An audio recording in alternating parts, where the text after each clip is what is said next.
All right, bring us in, Bill. Let me get these shares out there. Folks, if you don't mind, just share the podcast tonight. The name drop edition. I don't know exactly what that means yet. I don't know what it means either. I don't know whose name is gonna be dropped. Let me just. We're kind of known for being just clickbait title guys. We don't really follow through with anything that we really put up. We're just clickbaiters. We're here for the views. We don't follow through with anything. Let's be honest. The followers, the views, and the money. That's all we want from you guys. Okay, we don't actually care about your opinions. Not in that order. Not in that order. Money's number one, baby. I'm just joking. Anyway, guys, welcome to the CBC Down and Back podcast. My name is Bill Lorman. To my right, is it their left? Yeah, it is their left. Is Mr. Dylan our left? It is your right, so you can't be wrong there. His hairstylist is out of town. Yeah. Look how long that is. My hairstylist is out of town. I've got a beard a little bit, almost better than Bill's at this point. Good. I did trim up the beard a little bit. It is nice and tiny right now, so we're doing okay with that. Like most things. Super excited about this Branson major coming up. A little bit more excited about the Family Feud tonight. Yeah, you guys never disappoint. All we do is ask for some topics of discussion. And you guys just... Yeah.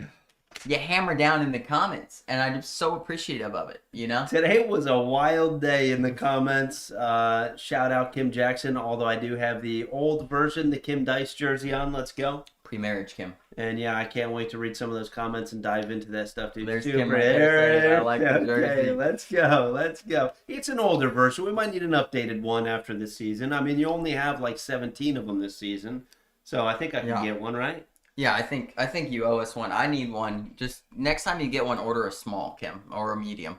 But yeah, we got child size for Dylan. Yeah, we got. I mean, we're just grateful to have you guys in here today. We're gonna get into the Branson picks. No winner circle this week, folks. If you're throwing our bags, to be honest, you're on the podium because of us anyway. So we don't need to give you any extra recognition. Dude, take those you off are right now. Lucky to be throwing the best bags in the world. Okay, that's what people say, right? When you're sponsored or something, you say you want the best bags in the game. Business. Go to Elite. Go to Haggard Bags. Go to Blueprint. You know that's gonna get clipped, and they're gonna Haggard and Elite is gonna have a new commercial where the CBC guy says, "If you want the best, go to Elite." Hey, I'm only asking for 10%, dude. I only want 10% on those sales. A little bit of royalties, but you got to shout out the fans, Bill. I made a list today. I wanted just the people. I'm so grateful for the cornhole community, right? And the people that have been influential to me, because at this point, like, we're big time. We're big time. CBC big time. We've got haters. That means you're big time. Yeah, we got a lot of haters. I'm being blocked and unfriended by people. That means you're big time, right? Dylan is the most blocked person on CBC, if not the ACO. It's possible. It is possible. The most blocked. Yeah. It's so funny. He doesn't see comments anymore from numerous people. Probably even on our CBC posts, he can't even see the comments of people when he checks it out. Yeah, I can see them all. Not from my personal page, yeah. Yeah, so I just wanted to... The people that I'm a fan of, I got to give them a shout-out. Got to start with Patrick Barger. Patrick, number one, Glizzy Gobbler next to Bill, number two. I'm hoping they can set up a hot dog eating contest at World. Is this a contest on who can eat the most or who eets it the most stylish? We'll find out. Just wondering. The least amount of bites. That's 10 hot dogs, no bun. Least amount of bites. Patrick Barger versus Bill Warman. I gotta get on the carnivore and start training. So yeah, also a big fan, Jack Harcrow. Shout out, big fan of Jack. If you say anything anti-Trump, do not say it to Jack Harcrow. I'll tell you, he'll eliminate you. Don't say it. Don't say I'm a fan. I'm a fan. He's a great guy. Say it though. There are other people. If you do say anything anti-Trump, there are other people to say it too. Is this a name drop edition or is this not? This is name drop edition. Name drop edition. Greg Scott, dude, hates Trump, right? Friend of the show. Greg Scott, friend of the show for sure. Friend of the show. Yeah, 100%. Yeah. So keep going down the list. Hates Trump. Big fan, Whitney Garner. Big fan of the whole Garner family, right? I mean, she won an award at Worlds. I can't freaking remember what it's for or how you even get your name in the hat for whatever that crap award was. What was the award? I don't know. Something for being the kindest person. It makes sense to me. Whitney's just, we are very tight. Yeah. Tight, baby. And so I had to give a shout out to the Garner family. Scotty Ball, friend of the show, right? One of the best players in the world. Now one of the best fishermen I've ever seen. I've never seen somebody catch so many dang fish. Well, we're starting a little early on this. I want to give a shout out to the fans first. Okay. Fans first, you know? These aren't all people that blocked you, is it? Oh, no, not everybody. Okay. Yeah. Good. Blocked, unfriended, and or just like I said, I'm a fan. Okay. Of these people, friends of the show, right? And some of these people are in our top engagement list every week. That's why I love them. Yeah. Right. When I look at the CBC top, we get it every week, folks. Most of these people, they're in there. I gotta love them. They love what we're doing here. I love it. Matt Ledbetter, right? We share the same last name. Special, yeah. Basically, family. Cheers. Yeah. Here. Cheers. Sometimes there's some family quarrels, right? He hates it. But no, dude, we are tight. I'm a fan. He just had a child. Congratulations. I know, but he hates us. No, I'm a fan. I do like him. He could hate. I mean, he's in the top engagement list. He's been in there a lot. So got to give a shout out to Matt. Blueprint Cornhole, some of my favorites. If you lay the groundwork for Cornhole, your name is Blueprint. You've created the blueprint. They're some of the best. They don't like us. Some of the best. Don't like us. Haggard Bags, man, those guys, they're great over there. West Coasters, right? But you know, if you come at Sub-Zero, sometimes things get a little hairy. You know, they used to like us. They may or may not be blocked. Who else I got? Chandler Jones, Alaska, first and last ever Alaska Pro. So hopefully we go back. There could be a major next year in Alaska. Could be. There could be. Maybe at a Napa Auto Parts. We should have structured the fans a little bit better than but we're good. Last but not least. Okay, last. Let's go. Charlie Case. OG, baby. OG. R.I.P. Luckies, man. I don't think Charlie hates us. Fan of the show. Fan. I've always been a fan of Charlie. Yeah. Yeah. We see him at a lot of tournaments. Always been super friendly. Yeah, we haven't always been welcomed in events that he's held. Not always. Yeah. But he's still a fan. I'm a fan. An OG. His company name was taken by somebody in the ACL who then became more successful. And you know what? Charlie doubled down and never gave up. And that's something you got to applaud. I like it. Lucky's, it's one of them. We're going to be talking about this in Family Feud, but it's one of them that it's not technically gone, though. There's still going to be Lucky's bags, but they're going to be the Brothers Edition. Brothers Edition. Yeah, Brothers Edition Lucky's. Is that bags. Lucky Brothers? So, hey, could be. Could be. Okay, I just wanted to give a shout out to my fans. If there is a major in Alaska, you know I will be there. Dude, I wish I could go to a major in Alaska too. Yeah, if there's more than 100 people signed up, Kim, you're not going, so don't lie. Yeah, exactly. Kim, he's on one today. We're going to get into it, though. We're coming back to this. We are coming back to this. That was the pre-taste to the Family Feud. Here we go. Point chart. Let it rip. Let's go.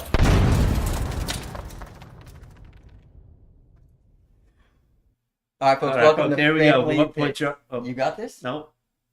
You want to do it? No, you do it. Okay. All Welcome right, to... first place, second place, third place, fourth place.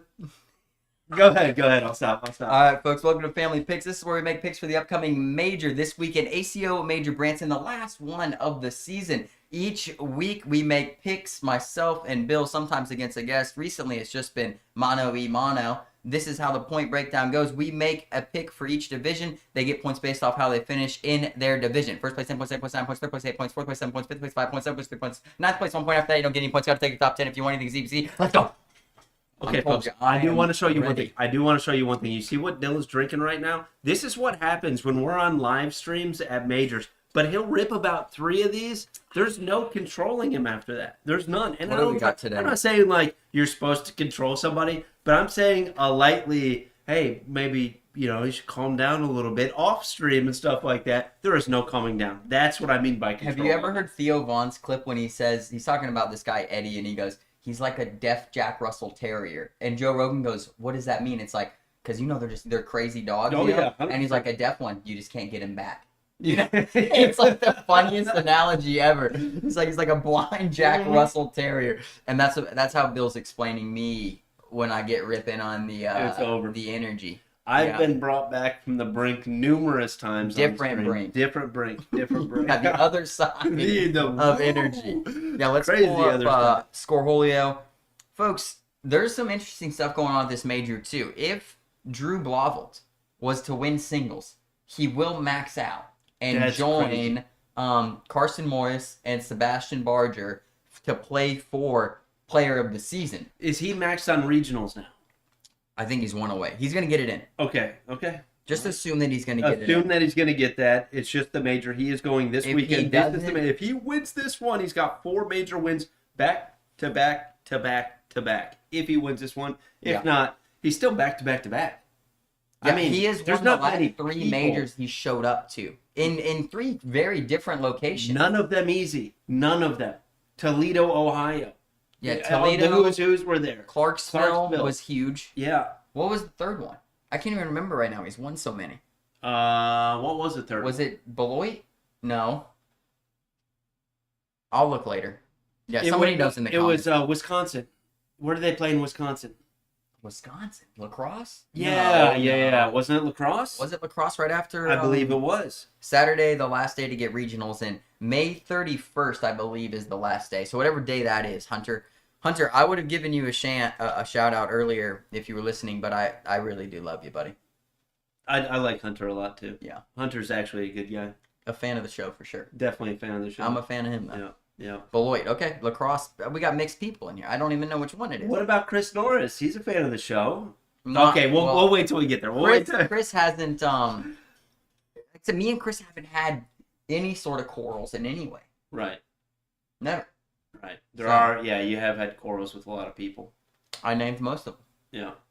It sucks. It does suck. And but we're still here. We're still here. You know what I mean? It's okay. They're here too. Most of them are still around, right? Most of them. Yeah. Most of them. Yeah. Yeah, okay, let's get into this. So we got Branson. Yeah, junior. This is the last major of the season. This is it, baby. This is it. I don't know if we have anybody on the edge. Like last year, this is when we had Amari Scott, and he made pro status at this major, which was super cool. Super cool. That is, yeah. I remember that, actually. Amari could have made the list, too, since he transferred out of our bad company. Yeah, Amari, what the heck, man? You left us this year. Okay. Juniors Premier starting. So far, we got 10 in there. I'm sure there's a couple late registrants for this one. Women's is first. I did the same thing. Excuse me. I'm sorry about that. Women's always Do I go out on a limb here? Are you doing first? Does that say you up for singles? Hold up. Boom. But okay, no, you're good. You want to pick singles first? Yeah, I'm taking Drew for singles, dude. How can you not? I'll take him for passion. You can't take him for passion if I take him. Is that the new rule? Are you making stuff up? No, I'm not making anything up. That sounds like you're making it up. Holy smokes! 45 women signed up for this one. This is a big women's major here. Maddie McBride in here, Bill. Caitlin Ham back. Jamie Jordan. Holy smokes! Give me Kennedy Meineke. All right. Josh, you already missed some of the good stuff, dude. Your mustache looks like crap. You're not even West Coast good. You're West Coast mid. Oh, dude, he's on one today, Josh. Don't take anything he says serious. I know you do like Dylan and a fan of the show, right?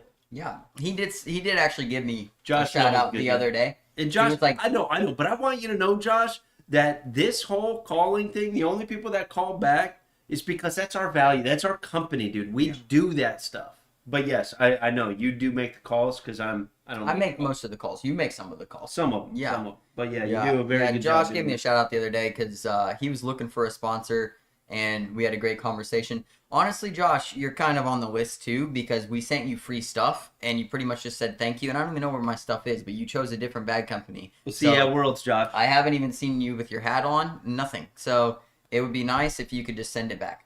We'll see you at Worlds, Josh. Send it back. Okay, I'm not a limb pick, but a momentum pick. Momentum pick. Who you got? Momentum pick. Carrie Beth Mitchell. I like it. Don't you? Isn't that a great momentum pick?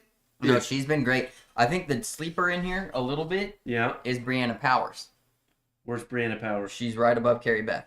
Oh, yes. Yeah, of course, Jamie and Jordan. I think Jordan could really also win. Jordan's a great pick. Kendall Cox is obviously great. But yeah, let's roll into seniors. This is a Pro Series major. I didn't even know it. It is, yeah. Yeah, seniors. Yeah. The Kane Walkers. Your people, Bear Paw's in there. Oh, man, you shouldn't have said that. I got Bear Paw. Yeah, I mean, that's fine. I mean, you would have found him. Yeah. Oh, we got Art Brown in there, too? Yeah, and Scott Beck. Carl Morgan. No, it's stacked. Frank Gears is in there. Well, Philip Barnett, Mick Hoaxang. Yeah, it's loaded down. Who's Guy Rose? This guy's at a 75 SPR. Yeah, I'm definitely taking Bear Paw on this one. Yeah, Bear Paw's a good pick. I will take Art Brown. Give me Art. Give me Art. All right, Juniors, Premier. Drew's an obvious possibility. Bryce Hefe. Amari. Riley Brewster, what are you doing? Wow, this is going to be dude, this Isaac is a Hurd? stacked major. Last one of the season, man. This Juniors, I hope they live stream this Juniors, man. They're going to have the big setup there. So it's a Pro Series. They should have everything there. It should be a wonderful, beautiful live stream. Give me the Brewster. Brewster? Riley. Oh, man. Riley's back, baby. And I know Jace commented on our post and said, Jace actually hit me up the other day. He's coming back in season 2. I did see that, dude. I'm and he said excited he's down to in see Nashville. Jace. I'm like, bro, we should get Jace on the podcast sometime. Yeah. He'd be fun. I'm excited to see Jace, what he does. We'll get him on the podcast if he wins something. Is that okay? Yeah. Oh, wait, you Gotta never earn know. it. Gotta earn it. Jace is a beast, right? He is, But yeah. he's taken, what, 2 years off, a year off? I mean, pretty Yeah. much 2. He played a little bit, I guess, Yeah. a year and a half ago. Yeah. Do I take El Jefe or Drew? Or Isaac. Or Isaac? Or Amari. Or Amari? Jeez, Yeah. man. Yeah, it's stacked, boy. I'm taking Bryce. I'm taking Bryce Okay. on this one, dude. Hometown hero here. Has over a 10 PPR average.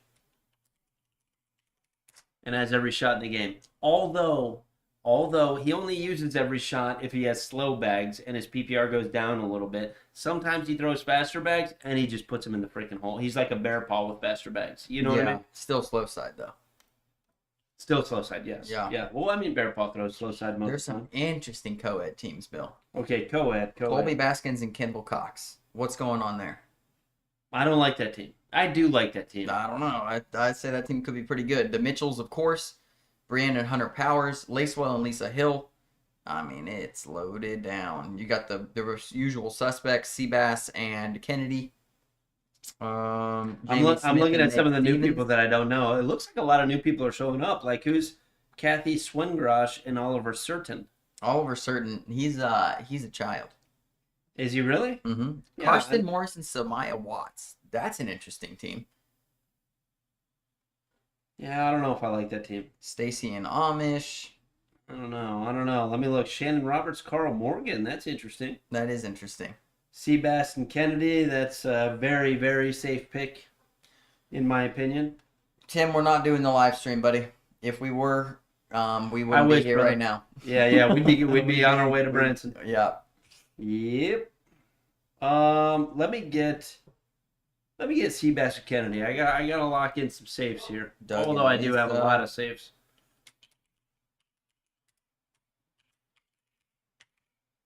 I'm going Colby and Kendall, Bill. I know that's a little bit of a limb pick, but I'm going with it. It's not a limb pick individually. Together, though, I don't think we've ever seen them play. And that's why I call it. I agree with you. It's a little bit of a limb pick. Brock says the Mitchells is a strong team, and I do like that team. Dude, I love that. I You picked have Carrie Beth for for women. women. Yeah. That's why I'm not going to pick up for this. But it is a strong team. I love that team. I really do. And they have been getting better and better. Jordan, what up? Good to see you, Jordan. Okay.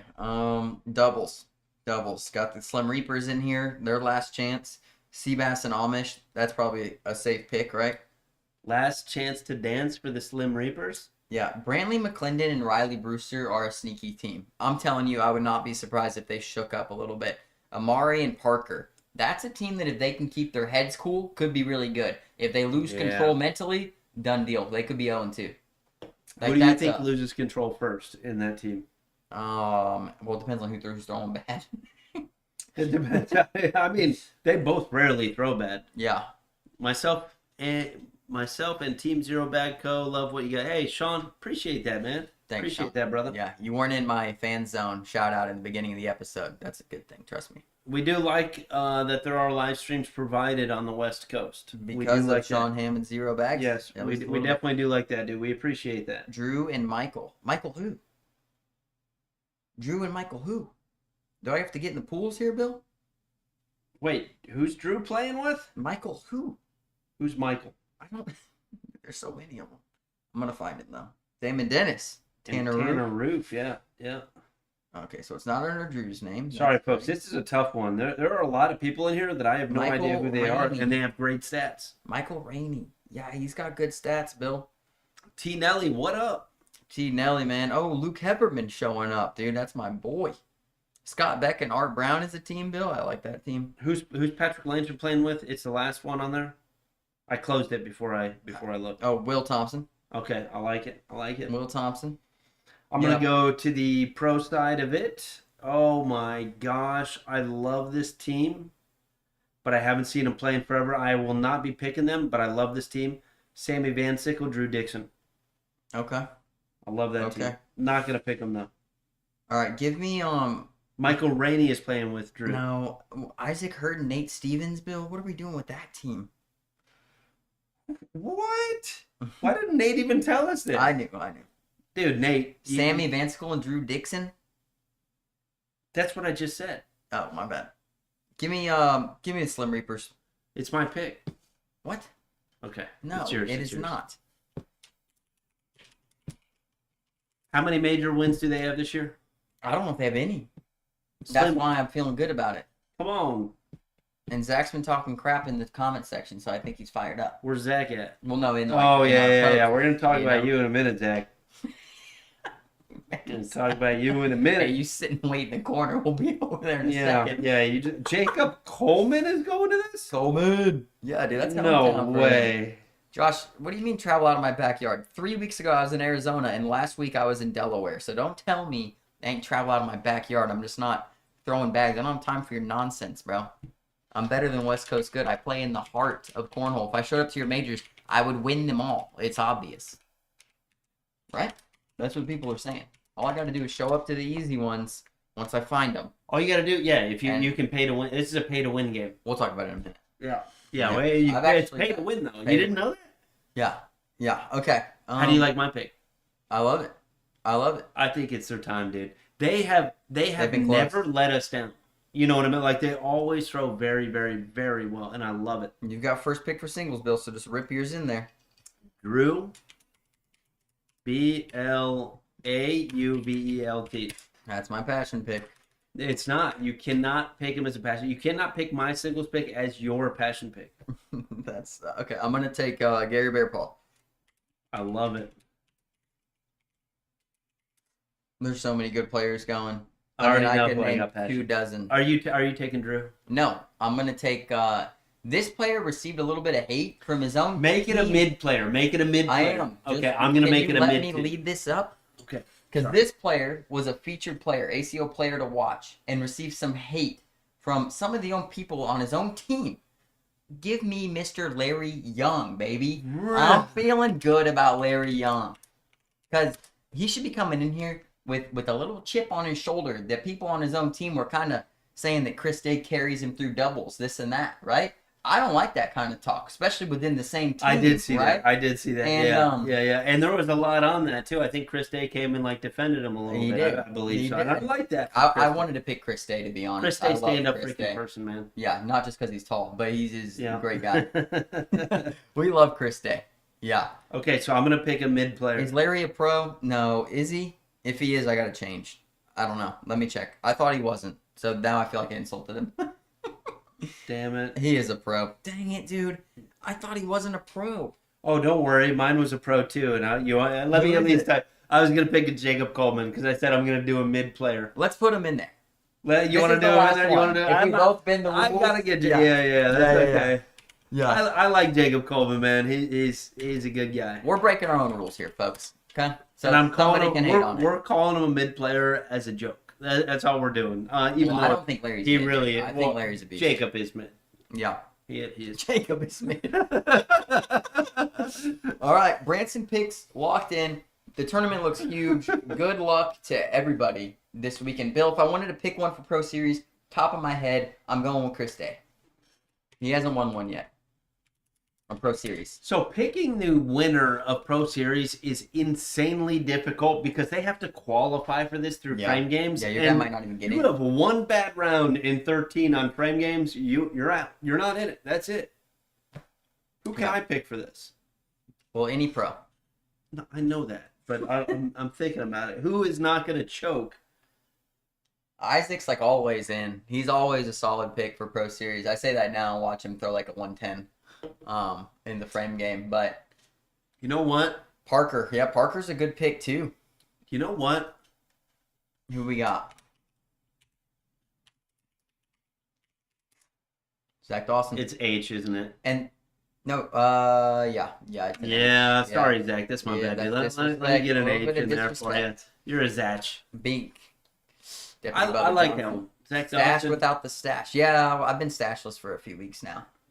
I also like Bryce Jefferson on this one, but I got him twice already, dude. I can't pick him there. Yeah, that's crazy. I can't pick him there. So, all right, we're locking these in, folks. This is what it's going to be. Tune in next week to make sure we tally up the points and see who wins this. I think I'm definitely going to win this one. I don't know. I don't know. I think my picks are better than yours. We'll see. We'll just have to see. I think they are. Yeah. Who won Toledo picks? I don't know. We didn't tally it up, but Drew won singles, so that's what matters. That would take me forever. Who won Toledo picks? Jason Blobble. Yeah, we should look at Toledo picks. I did have Drew picked, I believe, for my passion. I had Drew for passion. Toledo. Oh yeah, you did have Drew for passion. I probably won, but you can go look at them if you want. I had Beaver. They're already here. Martina, McKenna. I don't remember. This just takes. When we miss a week, we kind of get screwed. I did beat you in juniors. I think Bryce won juniors, right? I don't know. I'd have to find all this stuff. And Drew got second in that. Let me try. Or maybe not. Okay, junior premier. No, Drew didn't take second, I don't think. Bryce took first, Drew took fifth. Okay. Seniors, Higgy and Tony Pena. Tony took first, Higgy took second. Women's. McKenna won. Martina ninth. Martina, stay off the fireball. What are you doing, dude? I mean, come on, Martina. Co-ed. You had Samaya and Tony. I had Seabass and Kennedy. Seabass and Kennedy won. Yeah. Samaya and Tony third. Okay. That's a good pick. Not bad. We could call that Olympic too. No, dude, singles is gonna kill me. Passion's gonna kill you. No, singles is gonna kill me. Okay, doubles. Who do you have? Hunter and Seabass. And I had Jeremiah and Braden. Jeremiah and Braden took fourth. Hunter and Seabass 13th. Dude, what are you guys doing? Bill, your picks suck. Braden Easterling for singles. My pick sucks. I only took it because you were going to take him. Well, I didn't. Yeah. Braden took, I want to say 7th or 9th in bracket. We're about to find out. One or the other. 13th in bracket for Braden. Braden. What about, did Jeremiah make final 8? He did. Yeah, you're cooked. Yeah, buddy. I'm cooked. Where's it at? Here it is, and he finished with so it's going to depend. It's 2 brackets. He took 5th, so it's equal to 1, 2, 3, 4, or 1, 1, 2, 2, 3rd. Okay, you get a 5th? Drew took 1st. I don't know where Beaver finished. Is this a new record? No, it's not a new record. But yeah, I knew I was cooked on that one. Although when we started with juniors and then went to seniors, dude, I was pretty happy.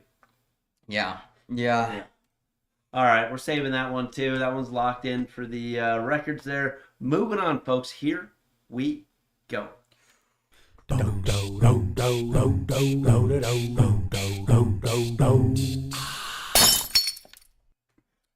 All right, so this morning CBC made a post.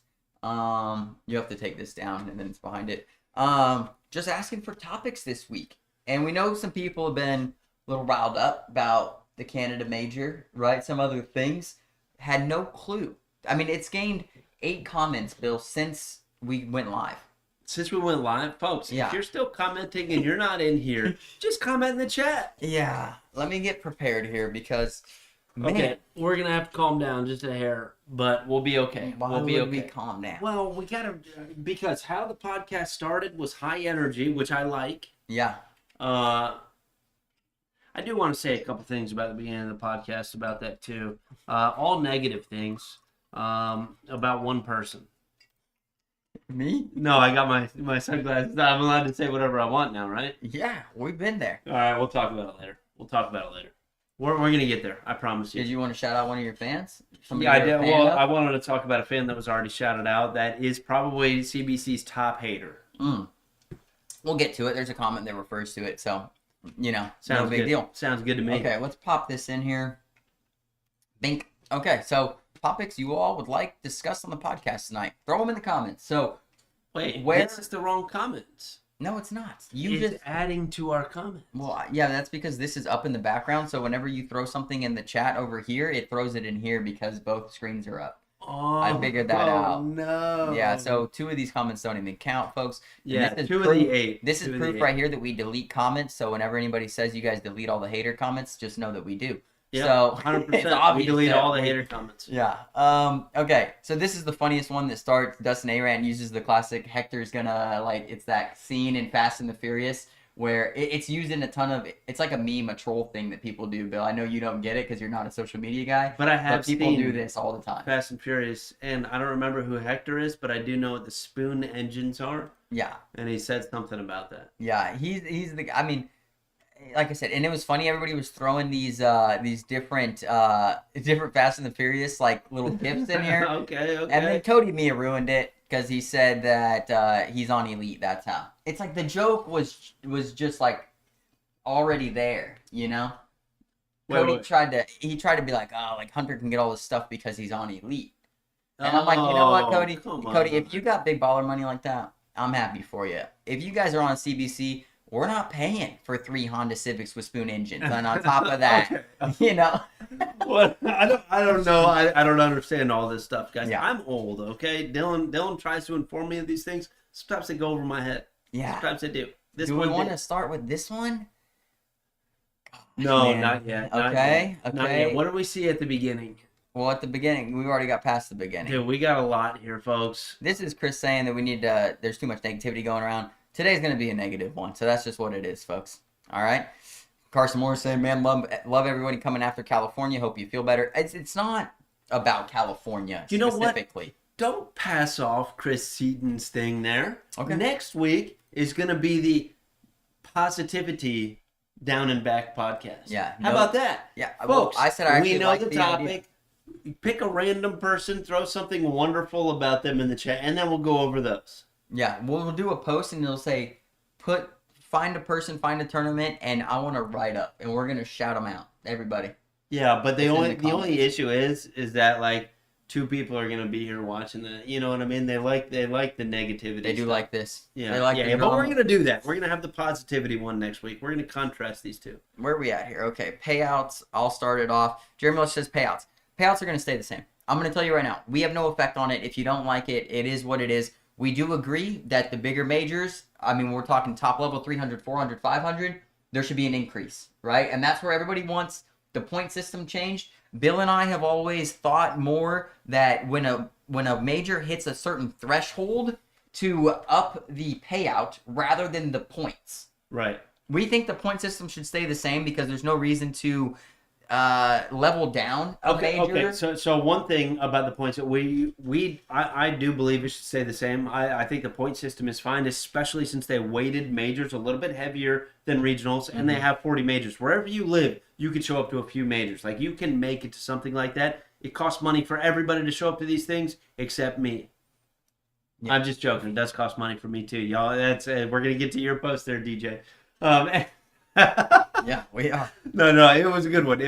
Anyway, I think the point system is fine. If you're one of the people in the chat that say, hey, the point system needs to be changed, tell me what you think, and we'll talk about it. We'll say, hey, okay, I like this. It's better or it's not. I can't think of a better way, especially now that they weighted it back and forth. I know there's the level up cornhole that, maybe we can argue about that, and that maybe that shouldn't be in there for the same points and things like that. But the point system is not bad. They weighted it way heavier for majors, meaning you have to show up to these things and you have to perform at these things. You could say, oh, there's smaller majors here. So what? They're growing it somewhere. I don't care about that. Tell me a better point system and don't just say, well, these ones should be lower than these ones. Just show me the numbers. Yeah, well, you know what I mean? And that's what I want to see. Yeah, and so we posed this multiple times, and this was in the comments of one major or one certain type of major being mandatory. We agree. Some people are saying 2. I don't like 2, right? 2 out of your 50% of your majors having to be, mandatory super majors, and there's only 4 options. That's ridiculous. That's rough. Okay? That is rough. So I like what some people have said, either super majors or the Pro Series majors. There's usually 5 to 6 Pro Series majors. Yeah. One of those should be mandatory. Towards your point. 1 out of 5, or yes. I thought they had 8 per year. No, maybe 6. Okay. Let's say 6, but whatever the number is for Pro Series majors, I would agree, and we've advocated for this 3 years ago, I think. We were like the first people to talk about this, then Todd Gammon started talking about it. I think Todd's always said 2. The only way I would like 2 is if you had 6 total major points count.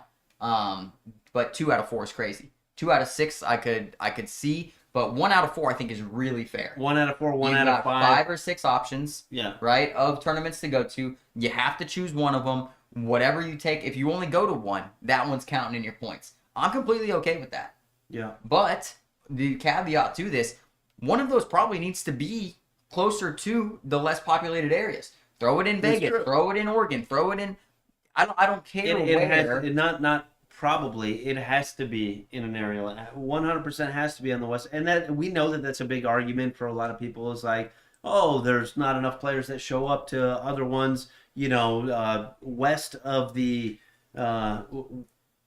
Oklahoma, Tulsa, west of Tulsa, right? I believe that is where somebody would kind of draw the line and say, hey, over here we don't need any Pro Series because there's not that many players there anyway. Right, yeah. Is what they're trying to grow it all over there. There has to be one there. There has to be an option for all of those players to be able to go to a Pro Series major, and that puts more pressure on players on the east side, anywhere East Coast. And I hate splitting up the U.S. like this, but that puts more pressure on them to actually go over there to these Pro Series majors. Not only if you're a pro does it benefit you to show up, because it's a free freaking tournament that you can win massive cash in, especially since they changed the skins format, which it didn't always used to be that. The winner took all in that. Is that like back in the day? The winner took all. Now everybody can make cash in that, which makes the travel worth it, especially if you think, oh, the few amount of people that show up, right? I mean, that is a place that they should do it. So I 100% agree with you. 1 should count, and that should be the test bed for it. You don't want to go too crazy and reach for the stars right away. Yeah. Todd said Todd likes 2, and then he said I'd be fine with 1. I think 1 is the reasonable number. I think it's great, yeah. Yeah, like I said, and we'll do what we can to push the possibility of this happening. I don't know what we can do. We've talked about it 100 times on here. The podcast, people listen to the podcast. Well, you know what I mean? Then it's an idea. It's a good idea. And sometimes they take those ideas and they run them. Sometimes they don't. Okay, Tyler Goodwin says, if West Coast players show up to the centrally located majors, they wouldn't be maxed out nor be sitting where they are at the I mean, Carson Morris is, Tyler. Like, I mean, that's Carson's the fact of the matter. Carson is. Carson showed up to Dalton, almost won the major. Gave Seabass one of the best championship matches I've ever seen. It was very good. Yeah, and we casted that one, and that was a lot of fun. And that's him traveling from California to Georgia, not Tulsa, not Colorado, all the way across the country. He's done it for 2 seasons straight, and still somehow gets bundled up in this West Coast. People can't make it. Yeah. And what's funny is when he plays in the West Coast majors, newsflash, he doesn't win them all. Because according to the logic that people are providing, Carson should be able to just wipe the floor with everybody over there every single time because he does well over here. Where do we draw the line on the map? I don't know. It's just, I don't know. We don't have anything in the middle. We don't have Colorado and like Arizona, New Mexico. I want to know where we draw the line on the map because... Oh, dude, I want to pull it. I'm not going to just so I don't have egg on my face pulling this up, but I kind of want to because I got a couple players in mind right now that have done pretty well at other majors and stuff like that and are able to travel. Right? I don't like the comment. I have no idea. Maybe you've played these people, maybe you haven't. The ones that you're talking about, I have no idea who you're talking about here. But there's a lot of them that win. Well, I guess we're going to see at Worlds. Yeah, I mean, and we've seen, and I don't even think we need to see it Worlds. Like, it's just Carson has proved it on his own. Braden Connolly, I guarantee Braden Connolly could show up anywhere and do just as well as he's doing on the West Coast. Same with Philip Swanson and Josh Neville. So just saying these players wouldn't last or be in the positions they are is, one, disrespectful, and two, not proven by anything. It's just making an assumption which has actually been proven false by Carson Morris. And I don't like to play devil's advocate with you and stuff like that. It is proven by the person that you named right there. But again, everybody can state their opinions. You know what I mean? These are opinions. Everybody states them. We debunk them. We don't debunk them. We agree with them. This one, I think I would try to debunk it too. I think, how could you possibly know? How could you possibly know if they wouldn't do as well if they sat here? You know what I mean? Number one, instead of the 4 majors they were able to attend, they would probably attend 13 or 15 of them. How do you know they're not going to sit the same in the standings, attending more majors here than they did over there? Like, there's no way that we can say something like that. Because the thing is, there's 2 different opportunities, right? Which, like, where we live, you have more access to majors. You have more availability. Is there more players there? Typically, yes. On the West Coast, less opportunities, less players. Would you agree with that, Bill? So it's like that's exactly what I was saying, is that there's a lot less. That's what you're saying, right? Less opportunities. There might be less players, but where we live in, if you live in Ohio, Kentucky, Tennessee, mainly those 3 states, and then there's some other ones, of course. You have way more opportunities to do well at a major because there's way more majors within 8 hours or so, and that's the point Jessica was making. She's averaging 7 hours of driving to attend a major. That's manageable. But players in the Midwest. Majors within a few hours of home, and more events to choose from overall. Hopefully we continue to see more major events in the West, so more players. Yeah, and that's the thing. People, I think people like Todd are saying things like, grow the COs first. It's like I don't think you can do that. Yeah, the majors is the incentive for COs to start clubs. Exactly. Oh, this is actually a thing. You know what I mean? And then they start talking to people there, and then they start these clubs. I think... I don't know how you get COs without a major that's anywhere nearby. It's like, oh, we were playing cornhole for funsies. Now you got to pay me extra money to run tournaments here with no benefit of any major and not any benefit of becoming pro unless you have thousands of dollars to travel to the east side to be able to play these majors. I think that's backwards. I think the ACO I think they're doing okay by putting a few majors over there. We could talk about Worlds next season. We could talk about all sorts of stuff. I think we're going to save that probably for next season because that's going to be a massive topic throughout the season. But should Worlds be, I don't know. I don't know if it's wrong. I really don't. We agree with the compromise of making a certain type of major mandatory. We agree with that. 100%. We do not agree with altering the point system based on attendance, because what that does is provides negative incentive for people who live in less populated ACO areas to play ACO cornhole at all. For COs to start a club, why would a CO start a club when they know that their players are disadvantaged just because of where they're geolocated? Yeah. That's absolutely insane. And that's just where you live. That seems nuts. And I know it looks like the comments are overflowing with this is what needs to happen. It's all from what we call the privileged cornhole area, okay? and we are in it. I mean, 100% we're in it. 100%, we are in it. It's the same. Those are the people who say this, right? And they make up the concentration of the ACO. And we understand wanting to please the concentration of the ACO. The ACO should want to do that. Guess what they do? They throw a ton of majors in your areas so that you get more opportunities. Exactly. It is all of the pro series that majors. Is the privilege of it, right? You could say, oh, those other guys are more privileged because there's fewer people at their major. Like, you could say that you've got 3 times as many, maybe more than that, at least 3 times as many majors close to you than these guys have. Like, that's what's crazy about it. Is like, I would consider that way more privilege. You have more opportunities to go. You have more opportunities to climb the ladder. You have more opportunities to get points. The regionals aren't far away. Heck, right here, I could play, I think we have 3 regionals that I could play per week within an hour. Yeah. You talked to Bob Heil about that. How many, he has, 8 a year that he can go to? And it's hours away from him? Yeah, and this... So that's where we're at with changing the point system. It's one, it's not going to happen. I don't think at all. I do think that the possibility of making a super major or pro series major mandatory in the point system, I think that's a viable option. Do I think that's going to happen? I would vote on the side of no. But I don't know that. Yeah. You know. But the notion of the point system changing, one, we're over that. Two, the paying for your pro status has gone nuts.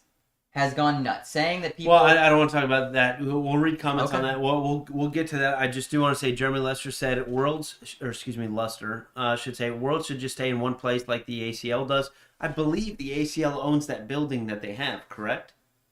Or they lease it or something like that. Like they have a big building that they run their stuff out of. I don't think the ACO, has anything like that to keep it in the same place, which means like you have other events every year coming to these places. You know what I mean? If I'm a convention center and something's more profitable than the ACO coming on that weekend, I'm doing that other thing. And the ACO keeps the last week in July for their Worlds. You know what I mean? They travel.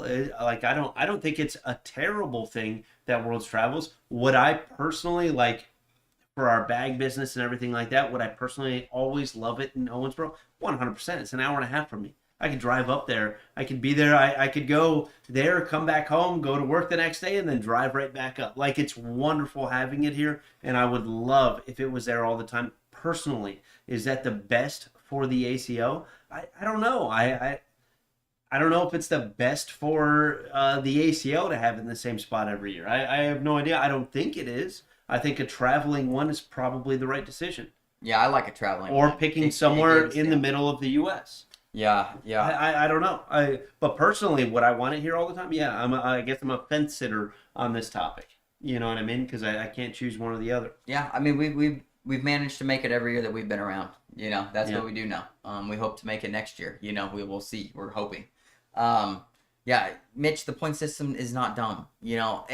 And to your point, Mitch, if you think it's dumb and the majors with less people should receive less points, then something like Drew's win in lacrosse would have been worth less, I believe. Because what's the cutoff for that number? What's that number? I don't like that either. I like one mandatory out of the Pro Series that everybody's got to show up to, and maybe that one's 1 extra point, 2 extra point, well, whatever it is to win.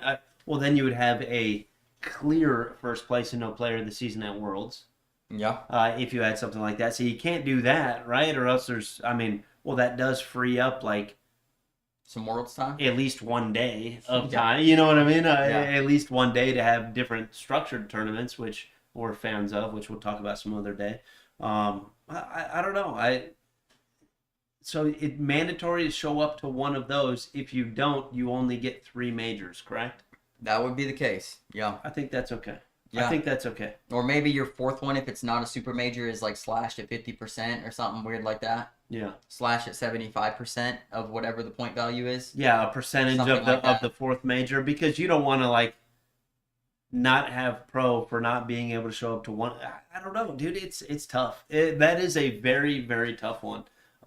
If it's mandatory, it's got to be mandatory. That's the only way you can make pros to show up to one of those 5, which means the schedule better be a freaking year in advance. Yeah. And that's very tough to do when you're negotiating these venues, trying to get to places like that. And what if there's a problem? Remember last year there's a problem with a venue? Yeah, the Duluth, Minnesota major. Yeah, and then it was done the week before. Like, what if something, and then you have to do an ad hoc pro series? Yeah, that'd be rough. I don't know. There's a lot of issues that could happen with something like that where you make it mandatory. And I would say if there were 8 majors that were pro series and one of them was mandatory, I think that would be okay as a test bed, right? Because even if you had one canceled, so what? There's 7 others to go to. You can plan it. Yeah. So I don't know. That's where I am with that. We'll be done with that. Mitch says you're telling me a player with 1 major win should be ranked higher than a player with 3 major wins. That's crazy talk. The point system is not working correctly.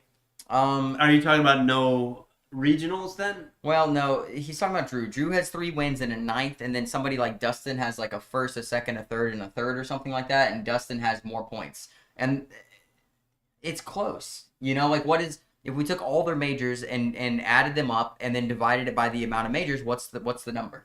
Because 1 plus 2 plus 3 plus 3, that's 6, 8, 9, right? So divided by 4, I don't know what the number is, 2 point something, right? And then if we took Drew's, which is 9, 1, 1, 1, that's 12 divided by 4 is 3. So in reality, Dustin's average finish is better than Drew's. And so in my opinion, wait. What are we talking about? So we're pulling this up. Mitch sent me. I mean, I have it in text somewhere. Yeah. I'm looking. We're looking at the standings here. Yeah, Mitch believes that a player with 3 major wins should have more points than somebody who has a first, second, third, and third. And if they're both maxed on regionals? Yes. First, second, third, and third. Okay, what was the last finish, though? Let's see. Drew has 3 wins and a 9th. You're in regionals right now. Oh, or juniors or something. I don't know where you're at. Excuse me. Hold on. This is Let's a tough find way to look at it. singles main. Oh yeah, I know it's easier on there, but I can't pull that up on here. Sammy B, what up, big dog? Good to see you, brother. Would picking a city with other attractions be beneficial, like a Vegas? Yeah, that can be. People do like to do things around the major. A lot of the times, though, people are kind of stuck at the venue like all day long. But yeah, I mean, venues that have things to do around the area have always been beneficial.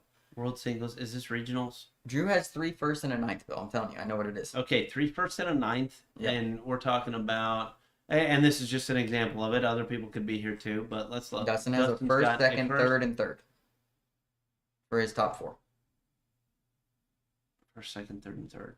Right, like I said, the numbers equal 9 for Dustin. The numbers equal 12 for Drew, which means Dustin's average finish in his top 4 majors is technically, based on math, a higher finish. So for Drew to beat Dustin, let's see, how many points are they away? 1 point, correct? Yeah, he just exactly needs a 1 point. So he needs a 7th place finish, which you can't get 8th or anything like that. But a 7th place finish would give him 2 points, correct? I believe. And then it's done. Right. And then he's counting Mitch is saying it's so much harder to win a major than coming in 5th.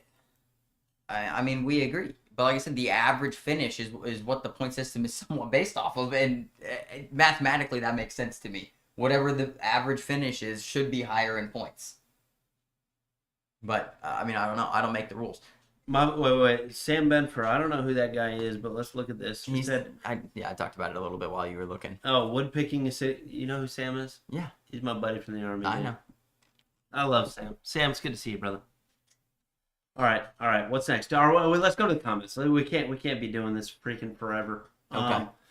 What do we got here? Next one. You pick the next topic. There are plenty in here. Are we going to DJ? DJ, you better be here. Yeah, DJ. DJ said, I'm not bashing any player of the ACO. A question that came up the other day.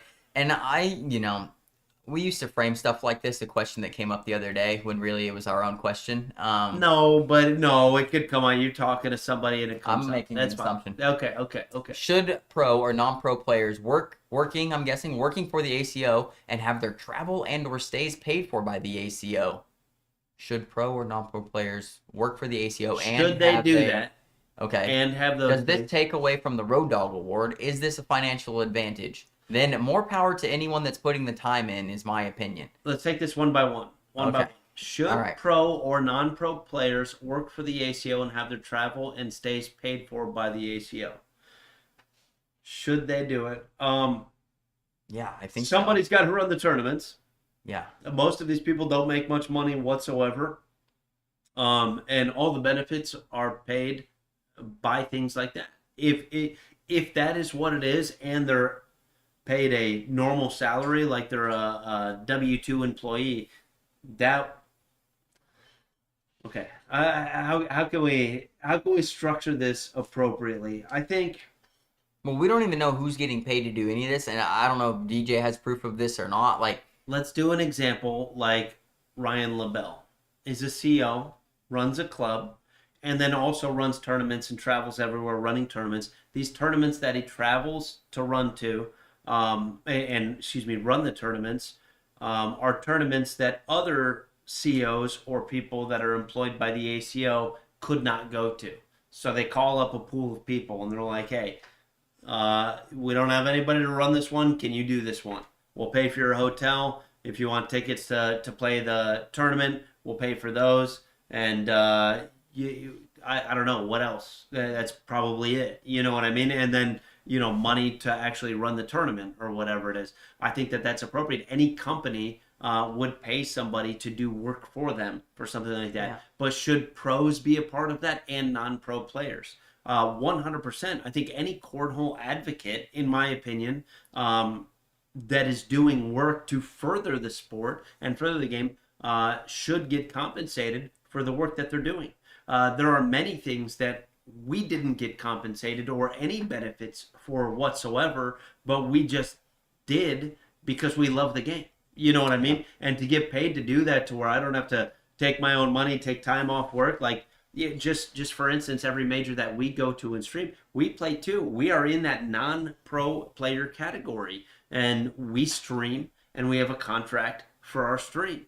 I have to take off work. I lose money from work every time that I do that. And then, like, if this comment were, should I not be able to have things paid for, that means not only do I lose money leaving work, but then I have to spend more money for hotels and for all sorts of other things to be able to set up a stream that I'm doing as a favor, and then the people at home can watch other people travel, right? We're in the non-pro category doing that. Yeah. So should we get paid to do something like that? I guess. Yeah, and I would say I think it's valuable. I don't know where the unethical piece could be in this. You know, at what point, you know, is this wrong? I don't know. And like Craig and Russell, like you brought it up, like Craig Irvin and Russell Taylors, they drive the truck sometimes with all the boards. They work their butts off, dude. They do. And then they go play. And they're there at the beginning of the tournament, all the way to the end. Yeah. And it's like, when we have a stream to run and we're this non-pro category, that's why I kind of talk about us for this. When we go play freaking doubles and hop in pool play, I can't concentrate on freaking pools. I can't sit, like, Dylan and I do have the skill to make the final eight, contrary to what everybody believes here. We definitely do have the skill to make the final eight. Sometimes we don't do it because, only because we have a stream to go take care of. We want to make sure that the folks at home get to see everything going on. And if I leave that stuff up there with one scene and no audio on it, they complain. Everybody complains about it. We made a run, Tupelo, and then we received a strongly worded email by somebody else complaining about the fact that we weren't at the stream enough. So sometimes we got to let y'all win so that we can go work. Yeah. You know? Yeah, so that's what happens. I would definitely say, if you're not getting any benefit from working, if you're non-pro or a pro, specifically for the ACO, doing things that they would otherwise have to do, you're making a mistake. Yeah. You're making a mistake. So does this take away from the Road Dog Award? Does it take away from the Road Dog Award? I don't think so, because you're still taking off work to travel and do these things, right? That's what I would say. You're still having to do those things. So, and take away from the Road Dog Award, and this, we'll put these with both the questions there, is that when we show up to stream, we show up the day before, we set up that night before, and I promise you, there have been maybe 95% of the time that we are the last people out of the building. Every court is cleared. Everything is picked up except us, because we are the stream that goes down the absolute last thing, and everybody is waiting on us, looking at their clock, waiting for to be able to sweep under the tables and clean everything up, and all pissed off at us. And it's just like, dude, I was here Thursday. I was here every day from morning until night while everybody's at home in their beds, watching it from their phone and their TV and stuff like that. Don't you love when somebody makes it home while we're streaming? Like, we watch them get eliminated from the tournament. 5-hour drive. You know what I mean? And they're like, yeah, I'm in bed watching now. And I love it. I love that they're able to do it. I absolutely love that they're able to do that. But to say that, like, I'm hurting something or should not be able to play, I guess that's what that first thing means. I should pros or non-pros be paid and do that. You know what I mean? So I the only argument against that would be, like, should I not be paid to do this? Or should you not be able to receive Road Dog Award? I wouldn't do it. You wouldn't have a stream. It's like the financial. You're being helped financially, so therefore maybe the Road Dog Award. But it's two separate things. When let's say somebody like Kim Jackson is a player and a social media manager, because that's essentially what's happening, right? She's one example. Another example. That's a pro example. Right. And you know, Kelsey said it here too, where she said, add on to that, playing in something that you're working/running is hard. Dude, harder than just playing or just working. And, you know, an example of this, so Kim does both, right?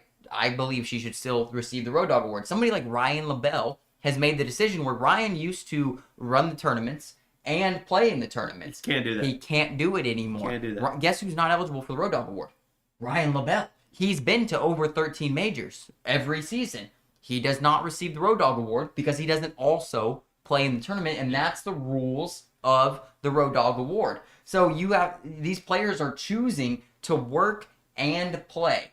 I do think they should still be eligible for the Road Dogg Award. Is this a financial advantage? No. You receive financial money for working, yet it's earned. It's earned just based off the work. There's no incentive to do that work if it's not compensated in some way. And when we say financial, I know what you're talking about there. It's not actual dollars being transferred hands, but it may be a hotel room, or it may be, I don't know, you get breakfast and lunch with the ACO staff or so. You know what? Like, there are a few things there. Or maybe you get a ticket for free to be able to play at the tournament. You know, and I know, you know, Kim kind of answered you on this one, and Kim's one of those pros that does it, right? When I say one of those pros, she's one of 3 pros that does it. I don't think there's any more pros. Well, I don't think there's any more. I think it's Russell Tabers, which is a pro that helps out. I think it's Craig Irvin, and I think it's Kim Jackson that does it. So there's only 3 that really do that are pros. So Aaron Camler? You got a 33. I don't think he's a pro though. Is he out now? Maybe he is. I'm not sure. But yeah. But there's like a 33.3% chance that you're talking about me. You know what I mean? If you're that pro. Yeah. So should they get paid? Russell is there when we are, and Russell leaves when we are, and they work their butts off. Yeah, I 100%. He's got to drive 9 hours in a freaking bread truck, show up, set everything up. I think he should get compensated a hotel. I think he should get compensated other things if he is the person to do that. Does that take away from the Road Dogg Award? He's working his butt off. I don't think so. I honestly don't. There are tournaments that I wish that I could just show up to and sit at the bag booth and go play some freaking games. You know what I mean? And it pains me on the inside because I talk a lot of trash. A lot of people know this. And it pains me on the inside that when people come up to me, oh, Bill, you ready for that game? And I got to say, well, no, I can't. I got to go work. And then they all look at me like I'm an asshole. You know what I mean? I would love to smoke you on the boards right now. I just can't. Yeah. No, I agree. Yeah, I think we're good on that. Yeah, I'm sorry. No, you're good. Yeah, Kim says, I think we need to start talking about who exactly is supposedly buying their pro status, which we'll just talk about buying it. Because when I look at the top 96, I see 96 players who have put in the work, invested the time, and earned their spot. People love getting behind their keyboard saying pro status doesn't mean anything this season, and it's being bought, but nobody ever seems willing to actually say who they think doesn't deserve it. Hashtag name drop episode. The reality is these players showed up, they traveled, they competed, they supported the tour all season long. Don't hate on others because they were willing to make sacrifices and chase it while others chose not to. Let's just stop it right there.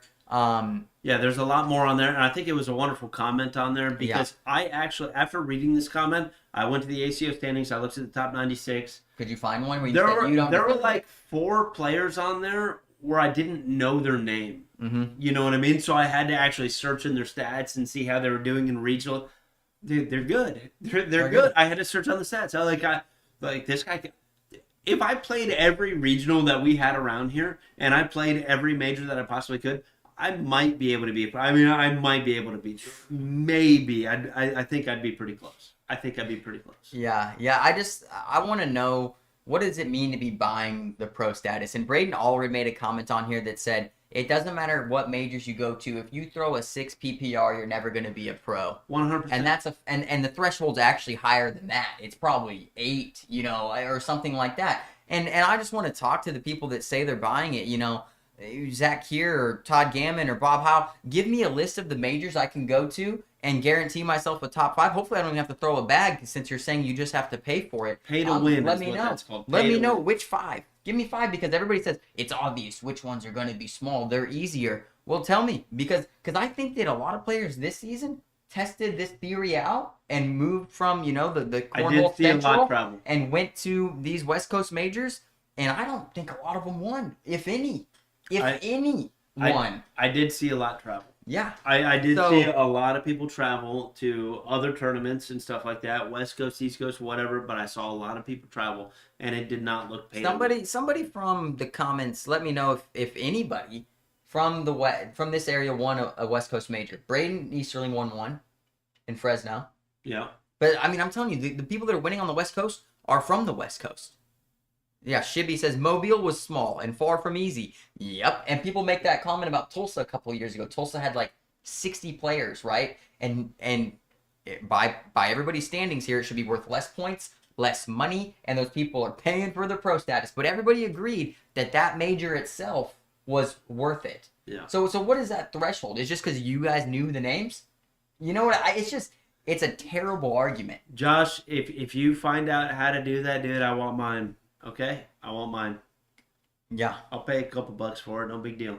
You can't Josh, pay to you're win buying yours this year. That's what I heard. That's the thing. You can't pay to win it. Like, I don't know. I looked through the top 96. I couldn't find it. You still have to beat regionals. Sure, okay, go to Alaska and play outside of, AutoZone or whatever. How'd that work out? And maybe you can win that one. I don't know. But you still have to win regional. You still have to do all these other things. The thing I want to say, anybody that's saying people are buying majors, honestly, you suck, dude. Like, I don't care. You suck. And you're just a hater. And you're mad that other people are able to travel when you can't. And that's the bottom line. Because if anybody had the availability to travel to Canada, it looked beautiful. I would have loved to go. I can't get the time off work. Or I don't have the funds. Or I had something else pre-planned. If this was my job, if the ACO paid us a salary to broadcast every major that we could live on, guess what we'd be doing, folks? We'd be at every single one. Every single one of them. And we'd probably be pros. You know what I'm saying? and I'd have Road Dog Awards. And Road Dog Awards, if we're still eligible. You know what I mean? But and every single one of you would do the same thing. If the ACO offered any of you haters in the comments that said, oh, XYZ is paying for pro status, if they offered you a $75,000 contract next year to go to every single major, you'd be on the plane. You'd be on the plane. And if you say you wouldn't, you're a liar, dude. You know what I'm saying? Like, that's why I'm tired of it, because it's like these people are making sacrifices in their own life to go do this thing because they love it and maybe they want pro status that bad. More credit to them. How many people have had to work harder? They're less talented, had to put in more work at something to become a professional athlete. Many, many people did not receive the same opportunity. How many stories from kids that were in the Dominican Republic or Costa Rica that became professional baseball players playing in literal dirt with no shoes and made it because they worked harder. Didn't have the same opportunities as the people in the States that went to baseball camps over and over and over again.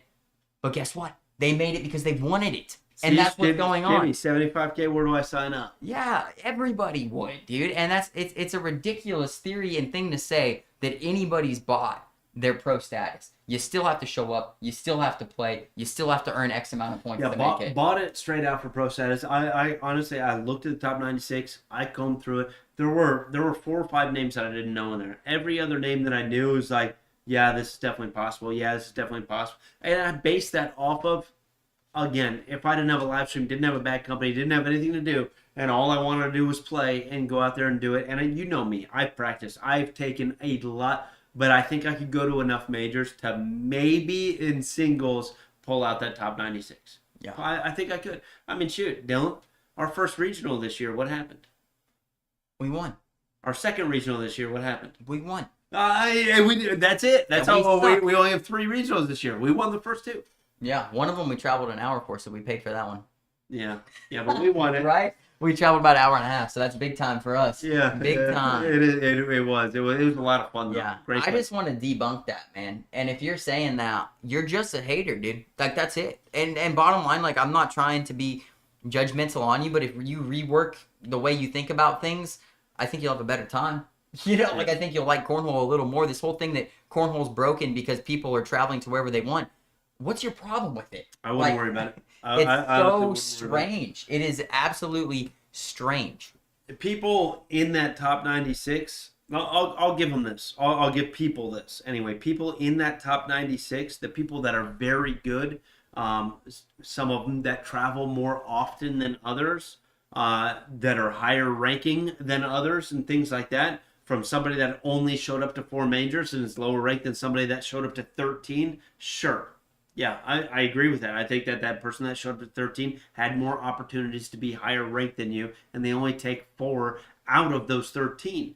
Some of them may have fewer people. Some of them may have more people. Who knows? But I agree. They should be higher than you. They went to all these, and they probably placed higher than you in some of these. Again, everybody has the opportunity to go to these. Everybody does. Yeah, Bill, It's still not pay to win. It's still not pay to get that top. Those people were going to be the top 96 anyway. Your wife commented, Bill, from Steffi Jace. If you want the same perks, then bring your skill set and work ethics and proposition the ACO to see if you can fill a need. But just know that it's a completely different scenario when you have to play and work. Kim is absolutely correct when she says that it's stressful. She's talented in more than one way, and she's made herself a place where she provides a service to ACO that benefits them and her. Don't hate her for it. Buck up and do the same, or sit back, or sit the heck down. Okay, this transitions into a better. Right, and I just do want to say Kim's social media stuff has gotten credit and kudos all season long. But she's still receiving hate in a fashion that's like, oh well, she's getting the majors paid for that she goes to. Okay, so this is a good topic. It's a little bit. It's not different. It's along the same lines about people getting paid to do work for the ACO. Right? If you do work for somebody, you're gonna get paid. That's what people do. Anyway, so along these lines, if you see a gap or somewhere that value can be added. And some people are doing this today, right? R2 Productions, they're going out there, they do photography at some of these tournaments, they're advertising for these tournaments, right? Yeah. Prior to that, the ACO, I will say 2 years ago, the ACO bungled a ton of major finishes. They never used to play or post pictures of people that won. They never used to post reels and cool things of people that won, showing what bags they threw and things like that are great for the bag. They never did any of this. And all we heard 2 years ago is, oh, yeah, if the ACO would only recognize these people, or if the ACO only bought the bag companies, but they don't even talk about it, they don't do it.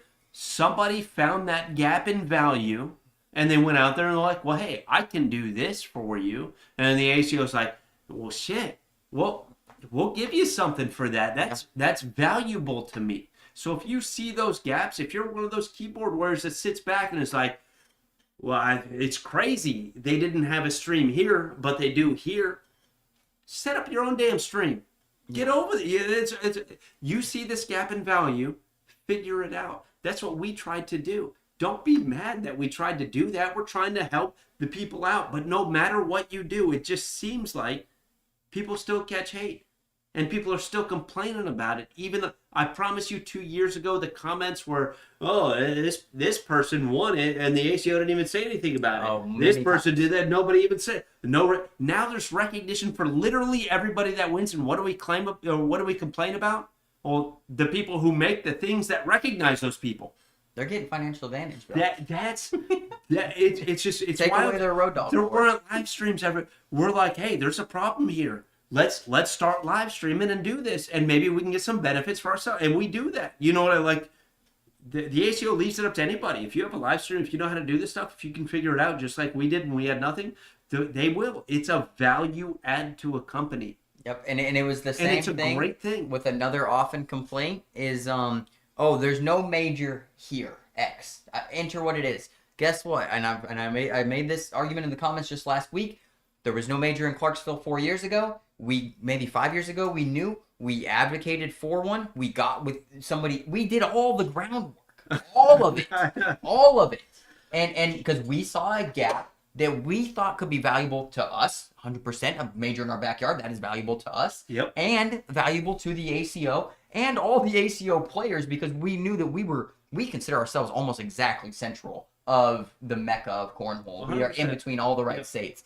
And so we saw value in multiple different ways. So we sought out an avenue to fill the gap. So, like I said, there's no major in X city. Have you talked to the city? And then the comment back was that's not my job. And it's like, they should be doing that, you know? And it's like, okay, then don't expect it. Don't expect it. Don't expect it, and don't complain about it. Like that's the thing. I'm sorry. You know, you want to read Jamie's comment? Yeah, let's just. It doesn't matter. It doesn't matter. I think that was good on that point, though. I honestly, folks, if you're like, well, you know, you guys stream, so I can't do that now, and this person does this, so there are value gaps everywhere. Find it. Streaming is enough for us. We can't do anything more than that. It's literally all of our time at these things. If I could do more, I would do more. And it's mostly what people complain about.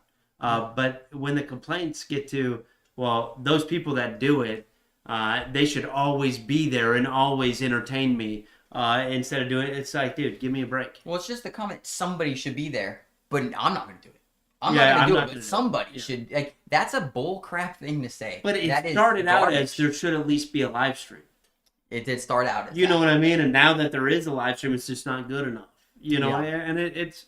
And it's the same people making the same arguments over and over again. And the thing with that is eventually people stop listening to you. If you're not actually solving the issues, if you're not having, this is a gap. This podcast is a gap that we filled years ago. We saw that there was no space for the players to have an outlet or give ACO news or be some sort of analyst. And we're like, maybe we could do it. We love cornhole. We know the players. We like having conversations that are a little hot. If you guys go back, 3-4 years, whatever it was, to our initial podcast, where we started doing picks, the second week on there, the players that won, we used to shout out the top 5 of everything, every division, because a lot of the complaints were that the ACO doesn't do this. So we had our own podcast, and we're like, you know what, we're gonna do that. That is a legitimate complaint. We're gonna start. Now the ACO does it. We don't do it that often anymore. You know, like we talk about some of them, especially if they're our players. You know what I mean? But we don't shout out the top 5 of every single division going through there, which we used to do. And that it's just. I don't know. You see these gaps, you try to fill them. The ACO took that one over, and it seems like it's not good enough sometimes. Yeah. And I hate that. It also seems just the harder you work, the better you get, the more the hate comes in. We've dealt with it almost from the start. Yeah. As soon as we gained any sort of popular, and I'm not trying to pat us on the back, because we work the same as the first day we started. It's never gotten any easier because we sell more bags. Guess what? It got harder. You know what I mean? It didn't get easier to do live streaming. We bought more expensive stuff, put ourselves not in the hole because we paid for it, but you know what I mean? We took risks over and over, and we still do all the time. How can we expand? How can we get better? And what's the next season look like? The funny thing is the ACO saw that we were taking risks. They see our equipment set up, but we don't tell them that we upgrade it. We upgrade it and show up. And then they see it and they're like, oh, damn. And then they compliment us on it, which is great. I want to make my stream look as good as theirs. But now it's like CBC gets favoritism. And you know what, folks? Guess what? We do get a premier bag booth spot. You know what? That's why we're number 1, right? Because we get the premier bag booth spot, which we don't even know if it's premier. I really want to experiment with whoever thinks their spot is the worst at a major and just switch with them just to figure it out. But you know what, dude? People like, oh, you guys are better because the ACO likes you. We don't even talk to them. We don't even talk to them anymore. We did all this crap on our own. And everybody coming in here, and it's the same for Kim. It's the same for Kim. And that's why I love that she's on the team. Because she represents what CBC is as a whole company in a player. You know what I mean? She gets all the same hate for no effort. She puts in all the same type of, probably more effort than we do. And she still receives the hate. She's the nicest person to everybody she possibly can be, which we are not, specifically me. And at least in the past. But I've had to calm you down a few times. Yeah, and it's just, I just wish people could see the effort behind the scenes. And then I wish people could attempt it. Just attempt what we've done, what Kim does, what Russell and Craig do, what Dustin does, what these people that are going out of their way to be better players, to be advocates of the sport, to do things like that. The effort is what you're not seeing or not giving credit 100% to. Is, it's random. They just like them. You know what I mean? And it's they just like them. So that's why. That's why. It's ridiculous. It really is ridiculous. Well, I want to move on from that. There's one more thing that I want to talk about, and then we'll wrap this up. There's a lot more on there. I love that Sarah Taylor put this in here. Dated stamp bags for companies. I saw this comment. There's more than 3 or 4 times. Yeah. Sarah says that. Cody says that. There were 1 or other 2 players that said that in this post, not under these comments. Yeah, folks, with companies leaving, it is good for the companies that are staying. That is my opinion for this, right? The companies leaving may have gotten paid or bought out, and they got good money for that. But at 70-something companies, I'm sorry, with the amount of players, that is way too many companies. That's my opinion on this. Again, it was always our dream. We're still not there. We've been doing this for close to 4 years now. We're not there. But it was always our dream to quit our jobs, play freaking cornhole, make bags, sell bags, Do a be live on the stream. top. Yeah. Do a live stream. Be on the top Be on the with top, cornhole. We love baby. cornhole. You know, I mean Yeah. that's what we want to do. And once we noticed that there were 70 something bad companies, and as hard as we're working, something's wrong. You know what I mean? Something we're either doing something wrong, or there's just that many bad companies, and not enough players. And we've always made the we've always talked about this on the podcast, talking about maybe there should be a set number of bad companies per the amount of players. So let's say we're at 3,000 players one year, and then 5,000 players the next year. Maybe you up the amount of bad companies by 2 or 3 more. You know, and you just continue like that, right? But it's always a moving benchmark. If players ever go down, well, then you keep the amount of bad companies, but when one leaves, you don't bring any more. It shouldn't be open to everybody or something like that, right? And you kind of move it based upon the demand. That at least gives the people that are making bags some sort of incentive or freedom to be able to not do 2 jobs and do something like that. That's what we always kind of wanted for something like that. It hasn't happened. It hasn't happened whatsoever. So we did have talks with the ACO long time ago. I mean, we started these talks maybe 3 years ago about the number of bag companies. Well, what about a stamp on the bags? I promise you, what was it? 70% of bag companies said, no, I don't want a stamp. I think that's ridiculous. I don't want to stamp it per year. Yeah. You remember season 20? If you guys have our season 20 bags, you will notice on the bags it says season 20 on that bag. We were prepping it for a stamp. That never happened. We were close. And that was at the beginning of season. It was very close. Until we had a meeting with all the bag companies. Never happened. We had a meeting with all, and bag companies didn't want it. It's funny that the players are talking about this and not the bag. The bag companies didn't want it. And that's why we're here today. So in my opinion, the fewer the bad company, the better for us, and the better to reach our goals. I'm telling you right now, if the ACO came to us and said, we've got 10 slots open, there's only going to be 10 bad companies next year, you got to sign a check for $50K, we'd probably be the first ones. I'm telling you right now. It's the only way. If we had a multi-year contract and they were bidding these, and they're like, hey, there's only going to be 10 companies, and they had to be bid on, we'd write a check for $50K. Done. Yeah. Done. If there was that, and it was my contract, and if I ever wanted to quit, I could sell that contract or transfer that contract to somebody else. 100%. I'd pay that to be able to do it. And most people would be like, "That's absolutely insane." I would do it at that point. I think it would be perfect at that point. I mean, it'd be just another risk that we would take. You know what I mean? It would be another risk that we would be willing to take to possibly live the dream that we wanted to 4 years ago.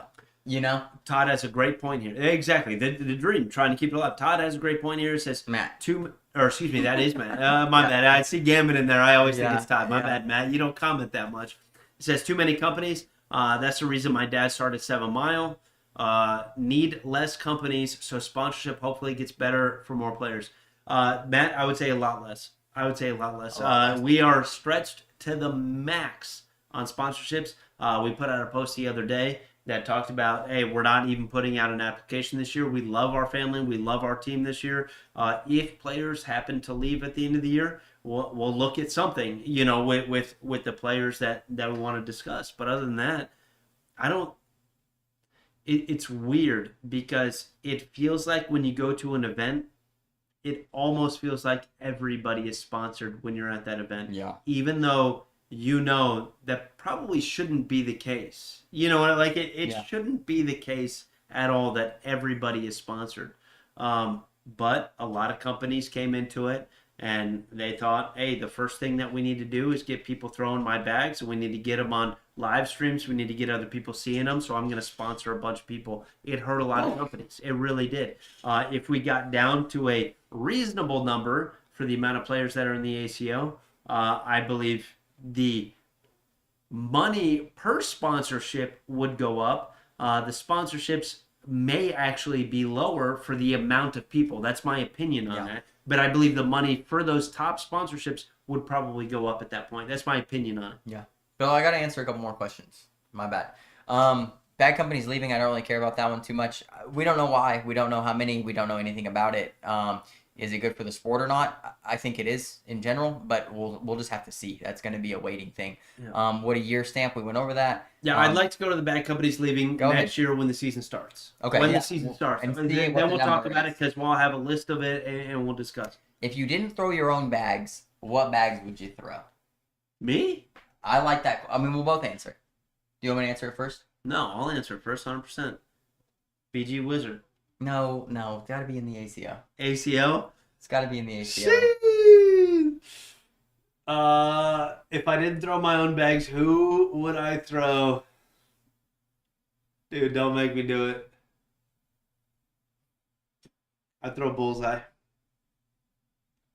Like I said, we've never thrown other companies' bags, is what makes it hard. It does make it hard. Yeah, but we love Bullseye. That's a good choice. I love the guy. What about you? No, you got to choose somebody different. You can't. Yeah, I will.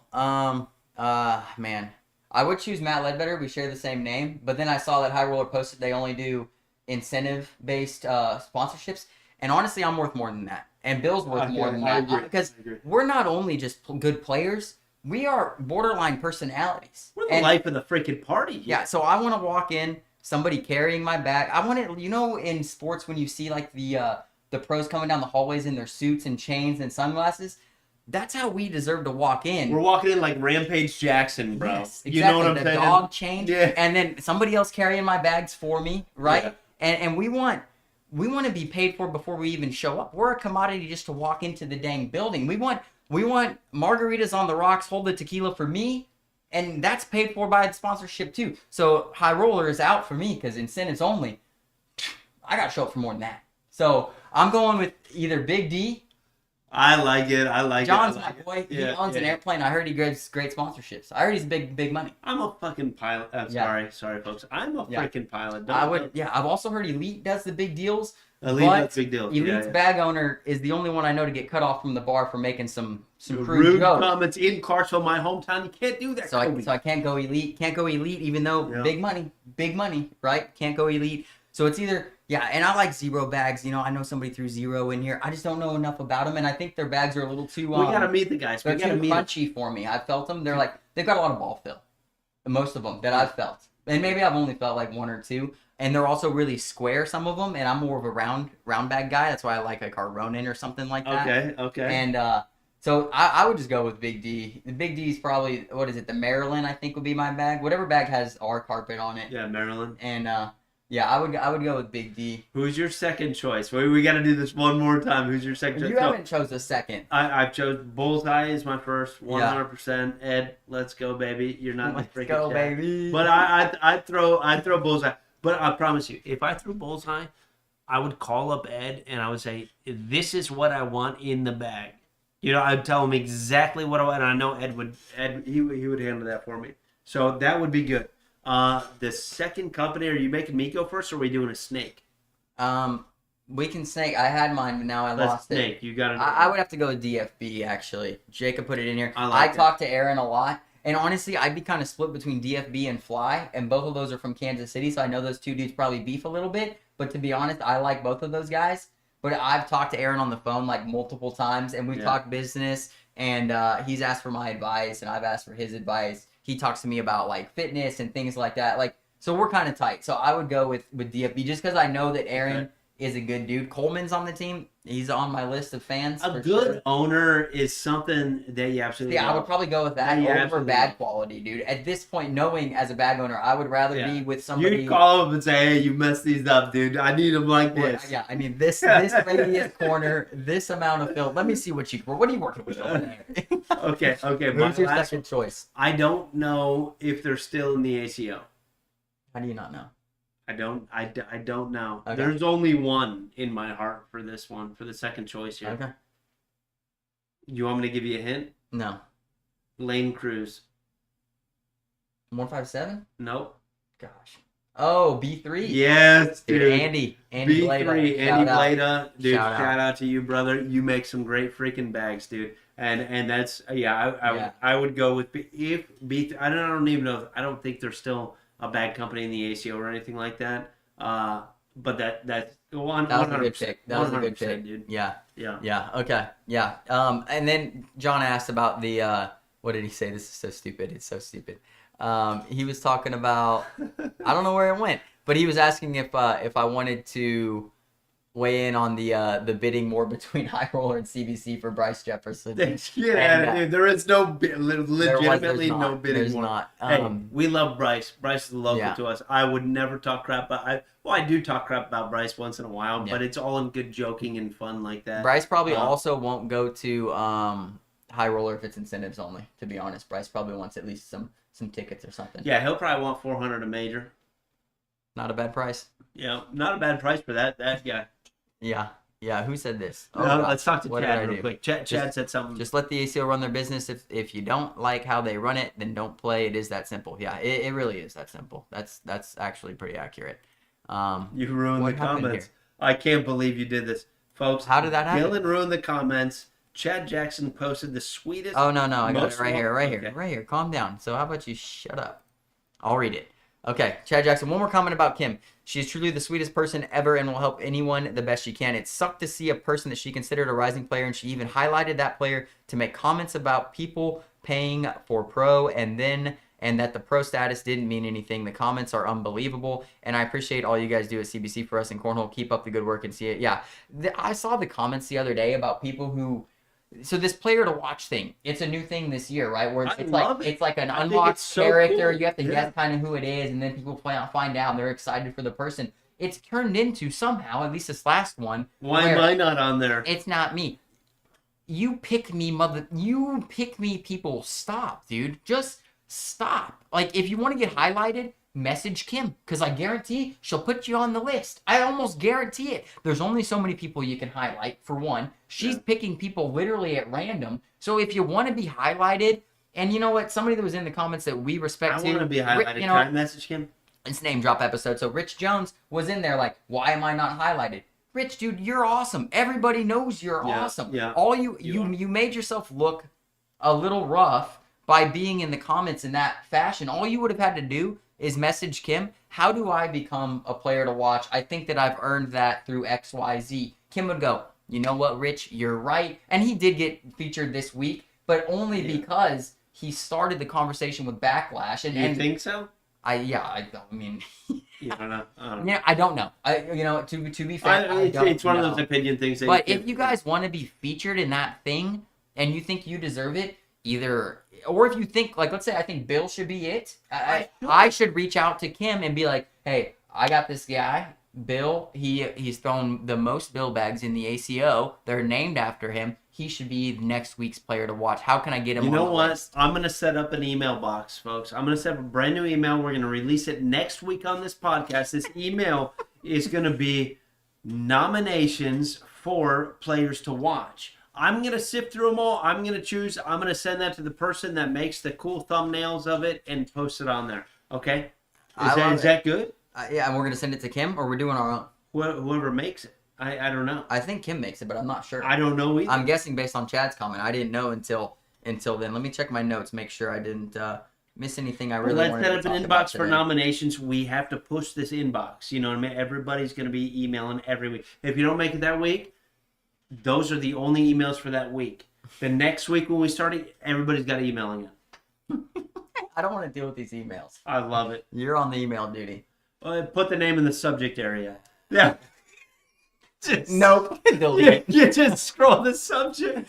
Oh, I love it. Okay. I think, the world schedule, Jacob, we wish it was released too, buddy. It's coming, okay? I don't know what to tell you about Jacob, I'm sorry, dude. It's coming. I don't know what to tell you. I can promise you Slider Cup is prior to anything else. Yeah, make Cornhole fair again. T-shirts would be fantastic. That would be funny. Chad, I got you, dude. Yeah, but hey, if you're a hater, the one thing I got to say to you is you should try to spend your time a little wiser. You know, you're wasting a lot of your bandwidth on something you can't control, two, something negative, and that you shouldn't do it. I still love all you haters. I named all of them, all of my fans. I really do. And that I'm fans of. Sometimes I don't understand why it gets to the point that it gets to, which is like blocking on Facebook and this and that. Sometimes I don't understand those are like literally calling people effers and this and that on Facebook publicly, or you know, saying untrue things that are complete lies on Facebook. I don't understand those things, but I still love you. And I'm glad you're still in the game, and I can't wait to see you at the next major and shake your hand and smile, and you'll smile back. I know you will, because you always do. And then you'll talk crap about me online and stuff like that. But vaguely, not actually. Yeah, exactly. I love it. But I really do respect you. I do like you, and I hope we can become friends again someday. Yeah, I do wish we were in an era where there was less vagueness and a little more abruptness, a little more bluntness. If I did something wrong, tell me. We can talk it out. Well, it's actually one of the core reasons I get blocked is going straight to the source with my exact issue with whatever the source has, I wouldn't say committed, but that I feel, is wrong in my own opinion, which isn't always right, okay? Yeah, Coleman's one of those guys. I go straight to the source, not publicly, privately. And these people just don't want to have I give them my phone number. I invite them on the podcast. I invite them to talk in person. Actually, one person said they would confront us in person. Gave them the phone number, didn't call, invited on the podcast, said no, and then we saw them and they didn't talk to us. So I'm just trying to find out when the typing translates to the talking in person. Does it ever? I don't know. And I'm not an advocate for violence, folks. That's not what I'm talking about. I'm talking about having a real life conversation with people where you actually have to look at their eyeballs, because that's a real conversation. And on multiple occasions, Bill and I have had to have some real conversations. Never once did I go to Facebook to talk vaguely about the thing that I think that Bill did wrong, so that Bill could find out that way, and then tell him that next time I see him, we're going to have a conversation. And then actually next time I saw him, I shook his hand and smiled at him. Furthermore, every conversation that we had after we had to have that conversation, I was right. Every single one. Well, I don't know about that. Yeah. Yeah, Bill's always right. Yes. All right, I gotta go. We gotta go. I'm gonna die. My bladder is it's really Hey, bad, folks, thanks for tuning in. Yep. The name drop edition was absolutely incredible. Next week, positivity only. All right, that's the vibe for next week. We're gonna figure it out. If you guys have somebody you want to highlight, okay? They're just incredible. DM us. We don't have the email set up, okay? So DM us. You can DM me. I hate it. If you have me blocked, you're gonna have to DM. No, we're gonna make it an email, and we would like to see nominations and stuff like that. We want to promote that. Positivity. Would be a fun segment too, and it would be fun. Kim, if you are doing that little segment where you have the dark silhouette of somebody, send that to us first. We'd like to run it on the podcast so everybody can guess live before it's posted on the that would be cool. You know what I mean? A lot of people would tune just to guess it. First, yeah, heard it here first. Yeah, folks, thank you for tuning in. CBC, as always, it's all love. All love, baby. That's what Cam Haynes says. Your entire list, I love them all. And hey, it's Faith Family 4 Baggers. CBC out.